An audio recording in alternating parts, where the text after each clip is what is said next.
a compris pourquoi l'école nous laisse complètement démunis face à l'argent. Mais une fois qu'on a pris conscience du problème, une question reste en suspens. Par où commencer? Quels sont les livres à lire en priorité? Quelles ressources utiliser? Et si j'ai 20, 30 ou 50 ans, est-ce que c'est trop tard pour moi?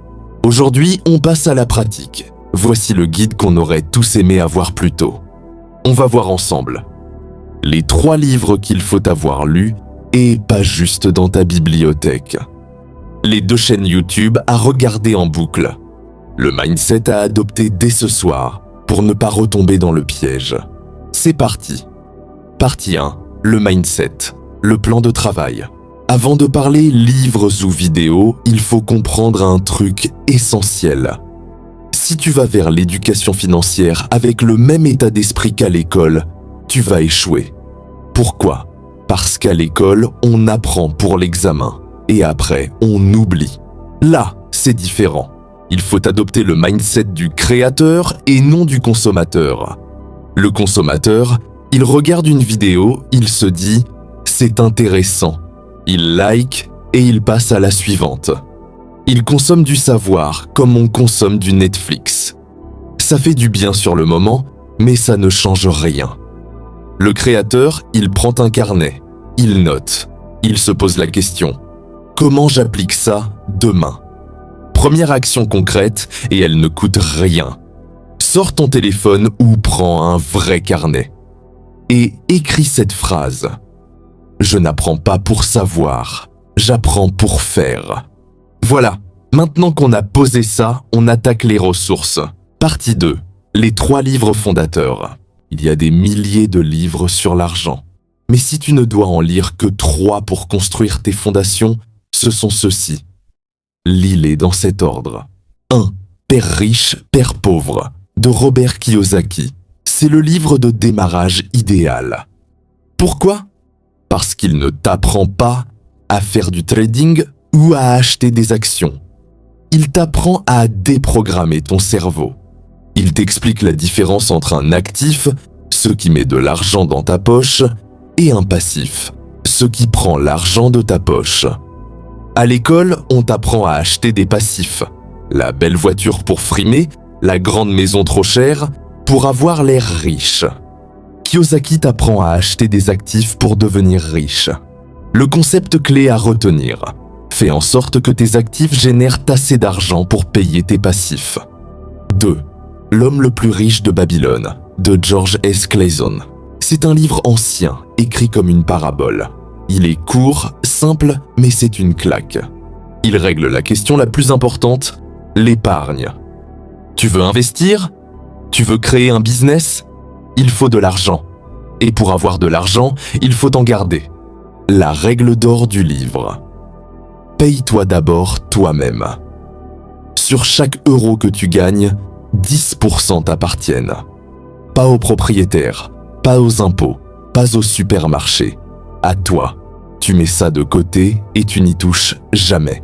C'est ta machine à cash qui va grandir. 3. L'investisseur intelligent de Benjamin Graham.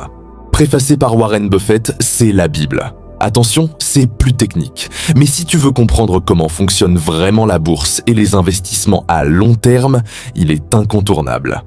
Il t'apprend la différence entre la spéculation, jouer au casino avec les actions, et l'investissement, acheter une partie d'une entreprise. Le concept clé, la marge de sécurité. N'achète jamais un truc trop cher, garde toujours un filet de sécurité. Partie 3, les 2 chaînes YouTube à suivre. Les livres, c'est la base solide.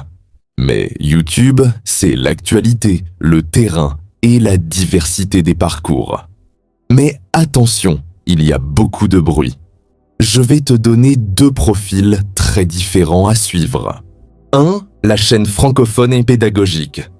Je te conseille de chercher du contenu francophone pour commencer, pour bien comprendre l'environnement fiscal et légal dans lequel tu vis. Je pense par exemple à des chaînes comme Finari ou Mathieu Louvet ou autres selon tes préférences. Pourquoi? Parce qu'ils prennent le temps d'expliquer les bases, le PEA, l'assurance vie, les ETF. Ce sont les outils concrets que tu vas utiliser. Ils démystifient tout le jargon. Ça te permettra de passer de la théorie à la pratique. 2. La chaîne Mindset and Business International. Là, il faut basculer en anglais pour avoir le meilleur. Je te conseille Alex Hormozy ou Grant Cardone is Iman Gadzhi, selon le ton que tu veux donner. Pourquoi lui? Il ne parle pas que d'argent, il parle de création de valeur. Il dit toujours « Si tu veux gagner plus, apporte plus de valeur aux gens ». Il a un style cash, direct, qui te motive à agir. Il te sort du confort. Il t'apprend à vendre, à négocier, à te dépasser. Attention, son contenu est puissant, mais il faut avoir les bases des livres pour ne pas être submergé. Partie 4. L'exercice pratique change ton rapport à l'argent ce soir. Maintenant, tu as les ressources. Mais souviens-toi du mindset du créateur. On passe à l'action maintenant. Voici un défi, un exercice pratique à faire ce soir, chez toi. Ouvre ton application de banque ou sors tes relevés papier et regarde toutes tes dépenses du mois dernier. Je veux que tu les classes en 2 colonnes.